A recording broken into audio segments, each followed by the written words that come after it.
ओम शांति।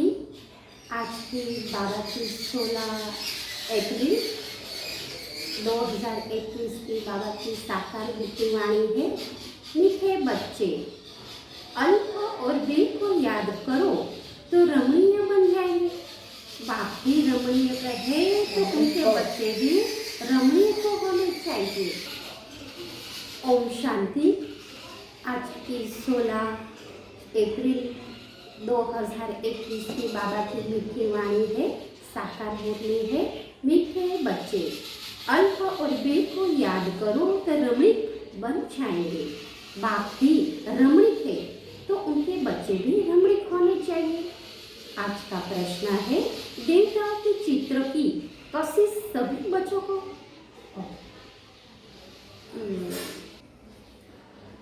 ओम शांति। आज की 16 तारीख अप्रैल 2021 की बाबा की साकार मीठी वाणी है।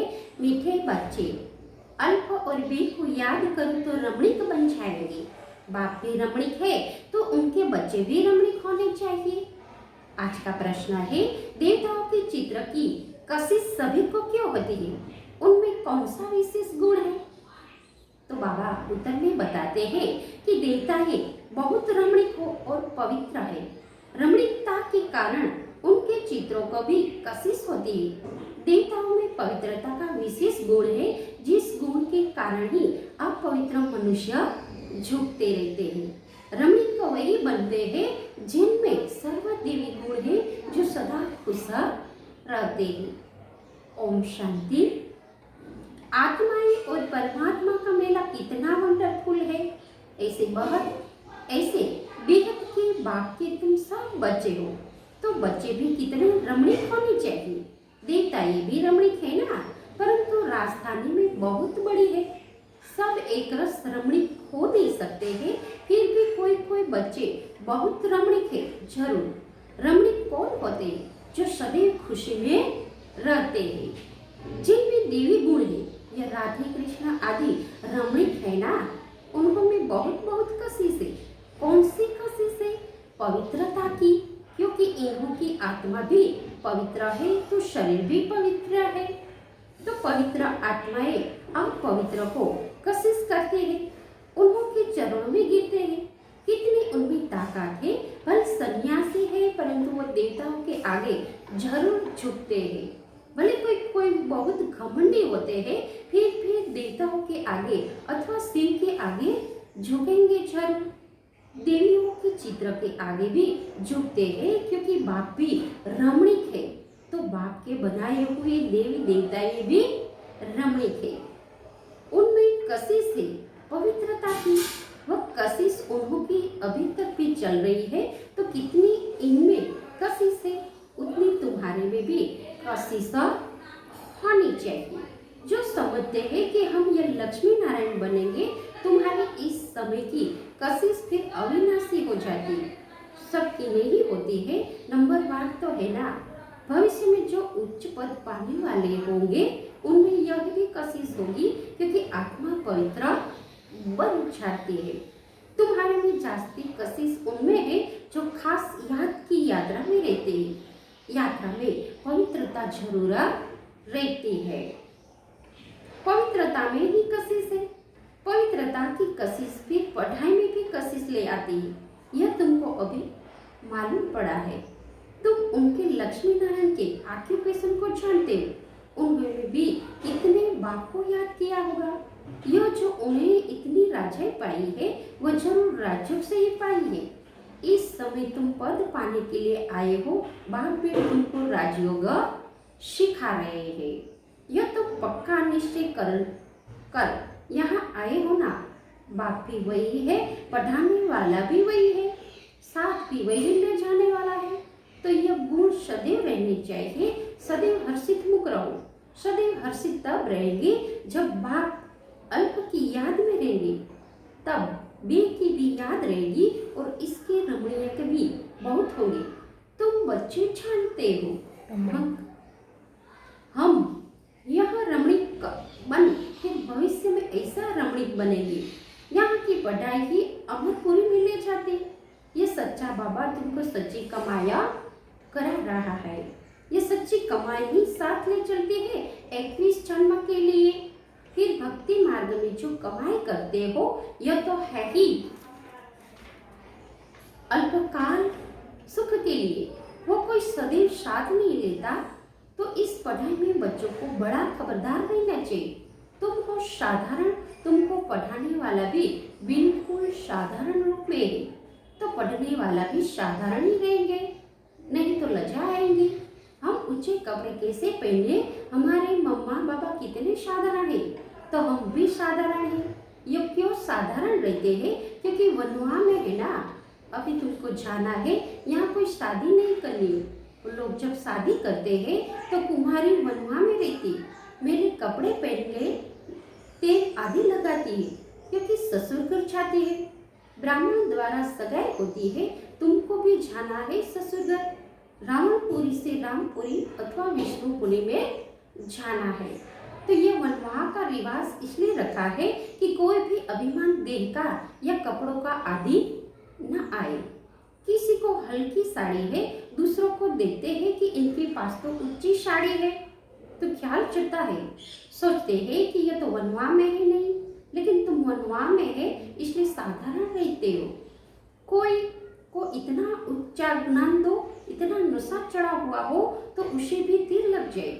भले बर्तन मांजते रहो या कपड़ा साफ करते रहो, तुम्हारे सामने कोई आए तो तुम झट उनको अल्प की याद दिलाओ। तुमको वो नशा चढ़ा हुआ हो और सादे कपड़ों में बैठ किसी को भी नॉलेज दे तो वो भी वंडर खाएंगे, इनमें कितना उच्च ज्ञान है। यह ज्ञान तो गीता का ही है और भगवान ने दिया हुआ है। राजयोग तो गीता का ज्ञान ही है, तो ऐसा नशा चढ़ता है जिससे बाबा अपना मिसाल बताते। समझो, हम बच्चों के साथ कोई खेल कर रहा हो, कोई जिज्ञासु सामने आ जाता है तो झट उनको बाप का परिचय देना है। योग की ताकत, योग बल होने के कारण वो भी वही खड़ा हो जाएगा, तो वंडर खाएंगे ना, ये इतना साधारण, इसमें इतनी ताकत, फिर वो कुछ भी बोल नहीं सकेगा। मुख से कोई बात निकलेंगी नहीं, जैसे तुम वाणी से परे हो वैसे वो भी वाणी से परे हो जाएंगे। यह नशा अंदर में होना चाहिए। कोई भी भाई अथवा बहन आए तो उनको एकदम खड़ा करके विश्व का मालिक बनाने की मत दे सकते हैं। अंदर में इतना नशा होना चाहिए, अपनी लगन में खड़ा होना चाहिए। बाबा सदैव कहते हैं कि तुम्हारे पास ज्ञान तो है परंतु योग का जौहर नहीं है। प्यूरिटी और याद में रहने से ही जौहर आती है। याद की यात्रा से तुम पवित्र बनते हो, ताकत मिलती है। ज्ञान तो है धन की बात, जिस स्कूल में पढ़कर एमए बीए आदि करते हैं तो इतना फिर पैसा मिलता है। यहाँ की दूसरी बात है, भारत का प्राचीन योग तो मशहूर है। यह है याद, बाप सर्वशक्तिवान है तो बच्चों को बाप से शक्ति मिलती है। बच्चों को अंदर में रहना चाहिए कि हम आत्माएं बाबा की संतान है, परंतु बाबा जितने हम पवित्र नहीं है, अब बनना है। अभी हम एम ऑब्जेक्ट योग से ही तुम पवित्र बनते हो। जो अनन्य बच्चे हैं वो सारा दिन यही ख्याल करते रहेंगे, कोई भी आए तो उनके हम रास्ता बताएं। तरस आना चाहिए। बेचारे अंधे हैं, अंधों की लाठी पकड़ा कर ले जाते हैं ना, ये सब अंधे हैं, ज्ञान चक्षु नहीं है। अभी तुम ज्ञान का तीसरा नेत्र मिला है तो सब कुछ जान जाएंगे। सारे सृष्टि के आदि मध्य अंत को हम अभी जानते। यह सब भक्ति मार्ग की बातें हैं। तुमको पहले भी पता था कि क्या कि ईयर नो एविल सी नो एविल यह चित्र क्यों बना है। दुनिया में कोई इसी का अर्थ नहीं समझते हैं, तुम अभी जानते हो। जैसे बाघ नॉलेजफुल है, तुम उनके बच्चे भी अब नॉलेजफुल बन रहे हो। नंबरवार पुरुषार्थ अनुसार कोई तो बहुत नशा चढ़ता है, वाह बाबा का बच्चा बनकर, और बाबा से पूरा नशा नहीं लिया तो बच्चा बनकर क्या किया। रोज रात को अपना पोता मिल देखना है। बाबा व्यापारी है ना, व्यापारी को पोता मिल निकालना सहज होता है। गवर्नमेंट सर्वेंट को पोता मिल निकालना नहीं आता, न वो सौदागर है। व्यापारी लोग अच्छा समझेंगे तुम व्यापारी हो, तुम नफे नुकसान को समझते हो। रोज खाता देखो, मुरादी संभालो, घाटा है या फायदा है। सौदागर हो ना, गायन है ना, बाबा सौदागर रत्नागर सब कोई सुरूर बुद्धि नहीं है। एक कान से सुनते हैं फिर दूसरे से निकाल देते, झोले में छेद रहती है। रत्न है ना, बाप है रूप बसंत, आत्मा तो है ही, उनमें ज्ञान है। तुम उनके बच्चे भी जरूर रूप बसंत हो। आत्मा में नॉलेज भरी जाती है, उनका रूप है, भले आत्मा छोटी है, रूप तो है ना, उनको जाना जाता है। परमात्मा को भी जाना जाता है। सोमनाथ की भक्ति करते हैं तो इतने छोटे स्टार की क्या पूजा करेंगे। पूजा के लिए कितने लिंग बनाते, शिवलिंग छत जितना बड़ा भी बनाते हैं, यूं तो है छोटा परंतु मर्तबा तो ऊंचा है ना। बाप ने कल्प पहले भी कहा था कि इन जब तक आदि से कोई प्राप्तियां नहीं होती है, यह सब करते नीचे ही गिरते जाते, सीढ़ी नीचे ही उतरते हैं। तुम्हारी तो सब चढ़ती कला है, तुम ब्राह्मण पहले नंबर 1 में जिन हो। कहानी है ना, जिन ने कहा कि हमको काम नहीं देंगे तो खा जाएंगे, तो उनको नाम दिया सीढ़ी चढ़ो और उतरो। तुम ही फुल सीढ़ी उतरते हो और चढ़ते हो, जिन तुम हो, दूसरे कोई फुल सीढ़ी नहीं चढ़ते हैं।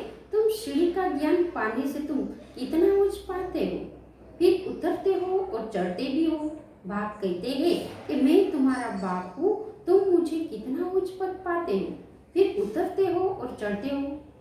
बाप कहते हैं मैं तुम्हारा बाप हूँ, तुम मुझे पतित पावन कहते हो ना।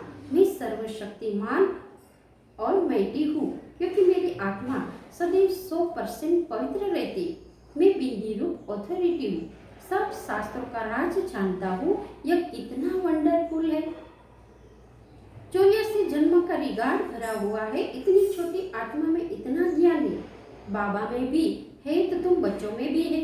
इतना पाठ बजाते, यह पाठ कभी मिटने का नहीं है। आत्मा इन आंखों से देखने में नहीं आती है बिंदी। बाबा भी कहते हैं मैं ऐसा बिंदी हूँ, यह भी तुम बच्चे अब समझ सकते हो। तुम हो बेहद के त्यागी और राज ऋषि। कितना नशा चढ़ना चाहिए। राज ऋषि बिल्कुल पवित्र रहते हैं। राज ऋषि होते हैं सूर्यवंशी और चंद्रवंशी, जो यहाँ राज्य प्राप्त करते हैं, जैसे अब तुम कर रहे हो। यह तो बच्चे समझते हैं कि हम जा रहे हैं, खेविया के स्टीमर पर बैठे हैं, और यह भी जानते हो कि यह पुरुषोत्तम संगम है। जाना भी जरूरी, पुरानी दुनिया से नई दुनिया में वायु शांतिधाम। ये सदैव बच्चे की बुद्धि में रहना चाहिए कि जब हम सतयुग में थे तो कोई खंड नहीं था, हमारा ही राज्य था। अब फिर से योग बल से अपना राज्य ले रहे हो, क्योंकि समझाया है कि योग से ही विश्व की राजाया पा सकते हैं, बाहुबल से कोई नहीं पा सकते हैं। यह बेहद का ड्रामा है, खेल बना हुआ है।